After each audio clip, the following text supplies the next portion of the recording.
Totoo nga ba na ang mga taong may toxic na ugali ay madalas may unresolved trauma o sakit noong kanyang kabataan?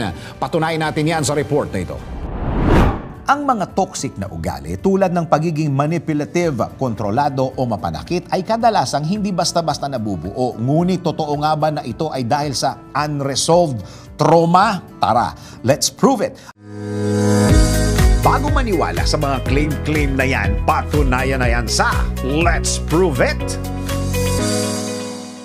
Ayon kay Dr. Audrey Tirka na ang mga taong nakakaranas ng emotional abuse o neglect sa pagkabata ay mas mataas ang posibilidad na magkaroon ng mga sintomas ng personality disorders, kabilang ang borderline at antisocial traits. Ayon pa sa PubMed na ang emotional neglect at abuse sa pagkabata ay may kaugnayan sa pagdevelop ng maladaptive personality traits tulad ng mataas na harm avoidance at mababang self-directedness. Dagdag pa sa very well mind na ang mga magulang na emotionally immature ay madalas may sariling unresolved trauma na naipapasa sa kanilang mga anak sa pamamagitan ng toxic parenting habits. Ang toxic na ugali ay hindi laging masamang personalidad. Madalas ito'y depensa mula sa sugat ng nakaraan. Kaya payo ng mga eksperto magtakda ng boundaries kung may toxic na tao sa paligid. At kung ikaw ang nakakasakit, baka oras na para maghilom sa tulong ng therapy at self-reflection. Sa huli, ang pag-unawa sa ugat ng ugali ang susi sa mas maayos na relasyon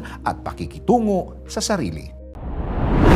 Thanks for watching. Ito po ang Aliw Broadcasting Corporation stations DWIZ 882, DWIZ News FM Regional, Home Radio 97.9, DWIZ News TV at Aliw Channel 23 nationwide. Kami po'y nagbabalita ng tama, naglilingkod ng tama. Like, subscribe, and follow.